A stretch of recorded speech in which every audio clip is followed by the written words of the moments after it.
While I've always felt firmly rooted, my life has never really been what you might call local.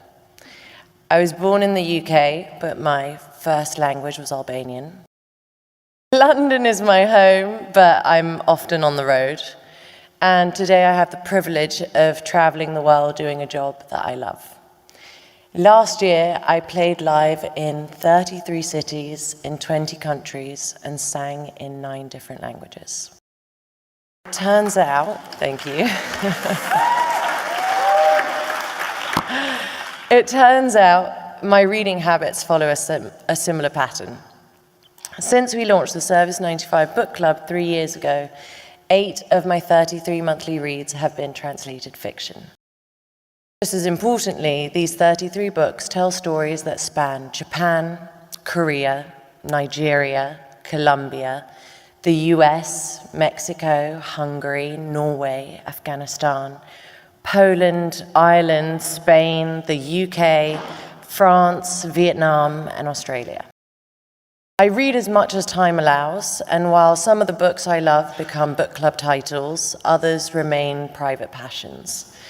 I'm a reader who loves to be immersed in a novel, and I mean really deeply in it.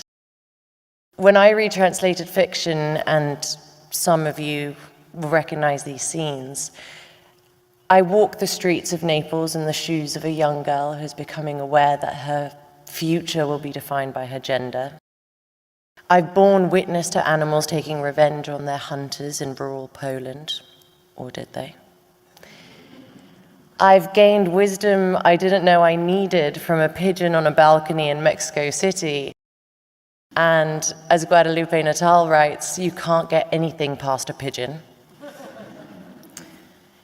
I've overheard a conversation between French rescue responders who decided not to send help to 30 drowning asylum seekers who believed they would find sanctuary on British soil. I felt the pain of a particularly lonely love in Czechoslovakia. I've suffered heartbreak in 1960s Tokyo. I've even seen my life flash before my eyes as I faced a firing squad in Colombia. Just this year, I've met sworn virgins in Albania. I thought I knew everything about Albania.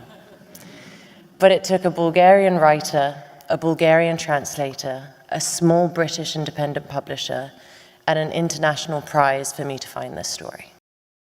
There really isn't anything quite like a book to understand the perspective of others, and translated fiction takes that even further.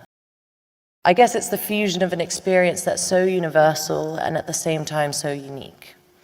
It's the antidote to othering. When I launched my book club, it wasn't in a cozy cafe in London. It was with a reading group in Downview Women's Prison. I was there with Gabby as part of the Books Unlocked program. Each year, the Booker Prize Foundation provides free Booker-nominated books to UK prisons and young offender institutions. And that also includes titles from the international list.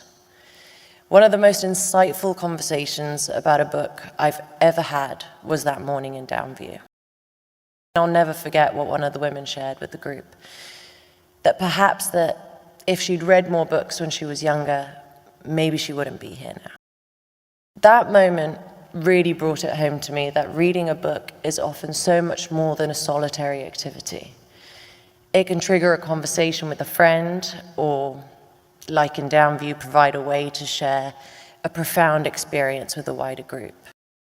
A book club discussion is maybe the one occasion where you get even more out of it if you disagree. Last year's winner of the International Booker Prize was Heart Lamp, written by Banu Mushtaq and translated by Deepa Bhashti. We'll have the pleasure of hearing from Deepa shortly. In her acceptance speech, Banu said, "This book was born from the belief that no story is ever small, that in the tapestry of human experience, every thread holds the weight of the whole." As a reader, I want to follow those threads of connection. What a joy it is to read. What a joy to read the world. Thank you to the International Booker Prize for giving us this gift. Please subscribe for more.